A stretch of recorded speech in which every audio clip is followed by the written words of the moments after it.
Halo teman-teman, perkenalkan nama saya Himalatul Latifah. Di sini saya akan menjelaskan materi kelas 12 tentang humas dan keprotokolan. Ada ruang lingkup protokol, yaitu seperti definisi protokol, asas keprotokolan, tujuan protokol, peran keprotokolan, tugas dan fungsi protokol, syarat petugas protokol, sumber protokol, aturan keprotokolan, ruang lingkup tugas protokol.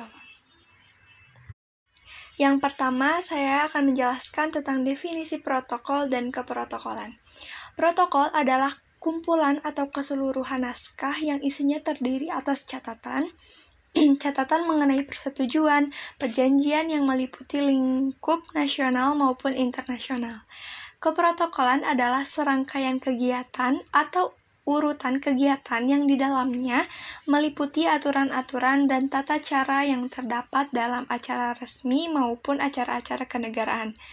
Keprotokolan adalah norma-norma atau aturan-aturan atau kebiasaan-kebiasaan yang dianut atau diyakini dalam kehidupan bernegara, berbangsa, berpemerintahan, dan bermasyarakat. Metode keprotokolan di Indonesia adalah undang-undang protokol, yaitu peraturan perundang-undang di bidang domain keprotokolan yang berkaitan relaten dengan keprotokolan. Yang berikutnya saya akan menjelaskan tentang asas-asas keprotokolan. Yang pertama yaitu ada asas kebangsaan, yaitu keprotokolan harus menggambarkan sifat dan ciri serta watak bangsa Indonesia yang beraneka ragam atau pluralistik, dengan tetap mempertahankan prinsip-prinsip yang dimiliki oleh NKRI. Yang kedua yaitu ada asas ketertiban dan kepastian hukum. Keprotokolan harus dapat memberikan keadaan yang tertib dalam kehidupan masyarakat melalui kepastian hukum. Yang ketiga yaitu ada asas keserasian, kesesuaian, dan keselarasan. Keprotokolan harus mencerminkan suatu keserasian atau keseimbangan, kesesuaian, dan keselarasan antara warga negara atau sebagai individu dengan masyarakat untuk kepentingan bangsa dan negara. Yang keempat yaitu ada asas timbal balik. Keprotokolan diberikan oleh negara lain atas balas jasa yang diberikan oleh negara. Yang kelima yaitu ada asas keagamaan. Dan selanjutnya yaitu ada tujuan keprotokolan. Yang pertama yaitu ada membuat suatu acara teratur dan tertata dengan baik, lalu meminimalisir kesalahan dalam suatu acara, membuat tujuan suatu kegiatan dapat tercapai, membuat kegiatan lebih berkesan, membuat kegiatan berjalan lebih khidmat dan terhormat, membuat kegiatan lebih menarik. Itu adalah tujuan dari keprotokolan. Selanjutnya yaitu ada peran keprotokolan. Yang pertama yaitu kegiatan keprotokolan dapat menjadi mediator dan koordinasi. Yang kedua yaitu ada kegiatan keprotokolan dapat menjadi suatu sarana agar suatu acara berjalan lancar secara aman.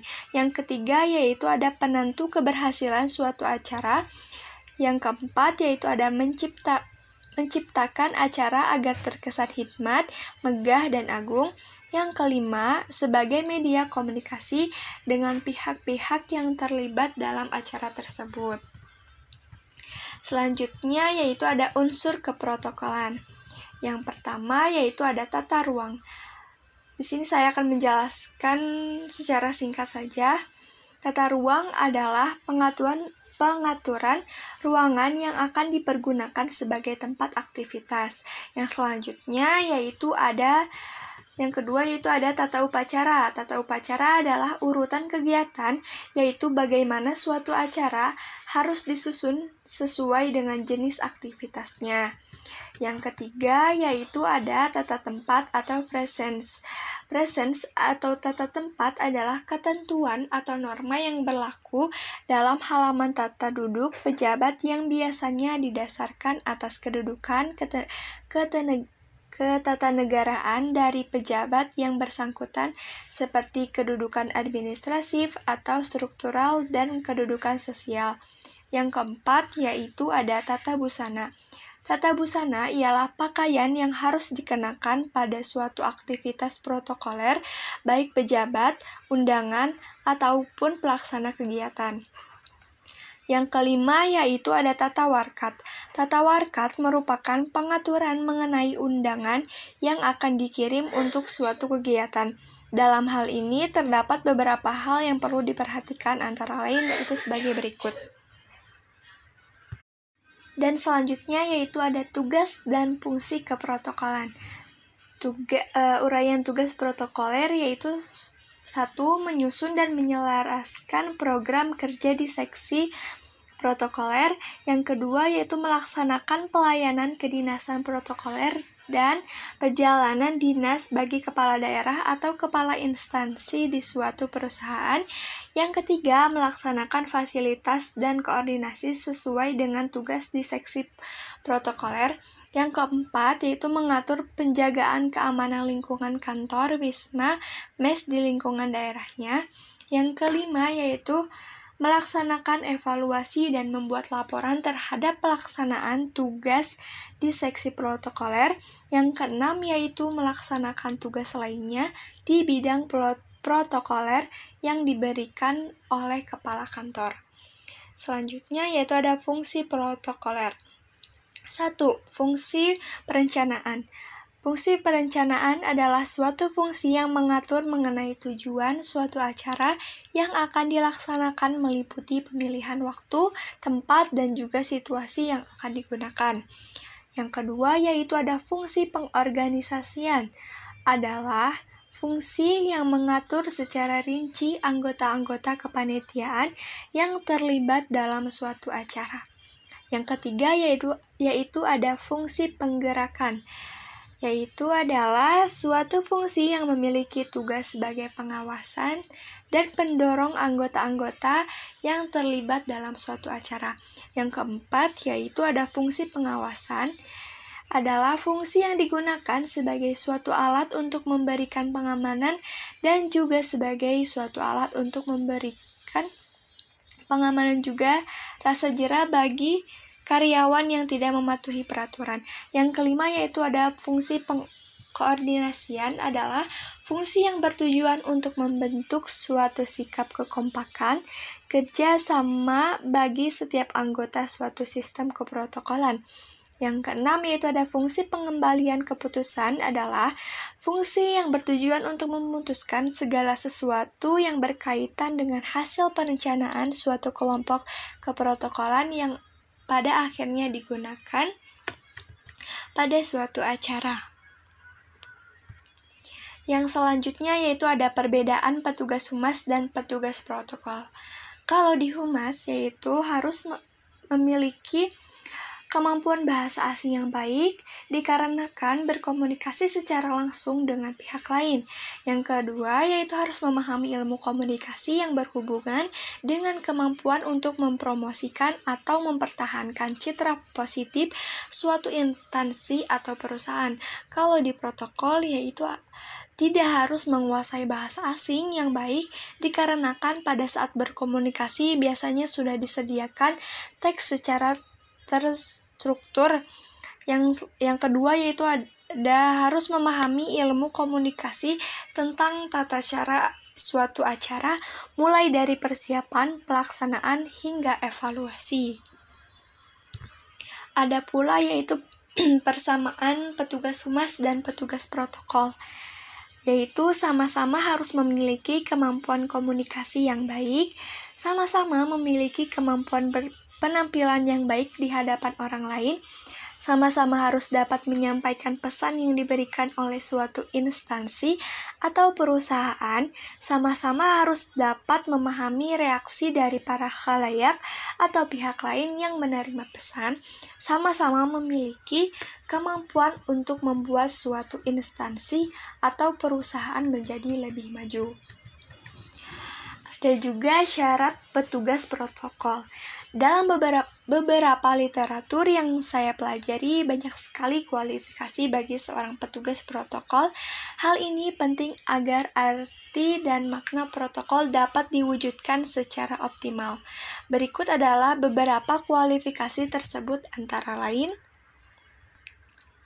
yang ke-1 yaitu secara teknis setiap petugas harus menekuni bidang tugas masing-masing dan dituntut pula untuk turut memperhatikan kepentingan bidang lainnya.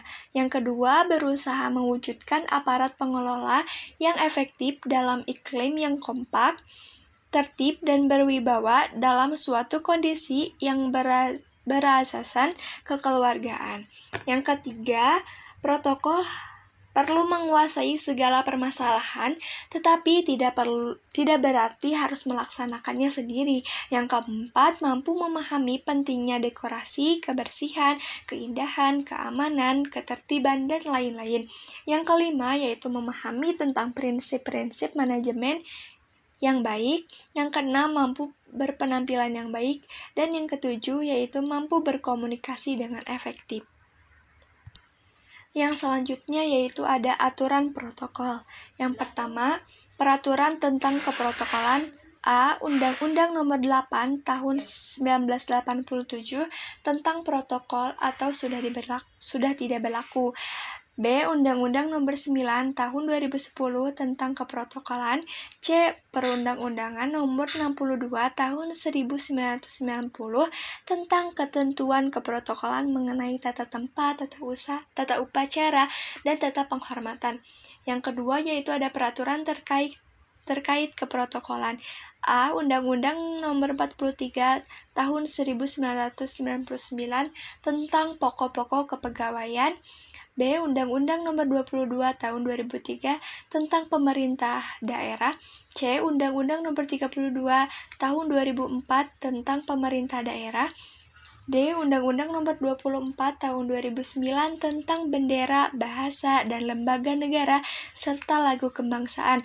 E. PP Nomor 40 Tahun 1958 tentang bendera kebangsaan Republik Indonesia. F. PP Nomor 43 Tahun 1958 tentang penggunaan lembaga negara Republik Indonesia, dan sebagainya. Yang terakhir yaitu ada aturan dasar protokol. Aturan dasar protokol sendiri ini terdiri dari 3 dasar protokol, yaitu sebagai berikut.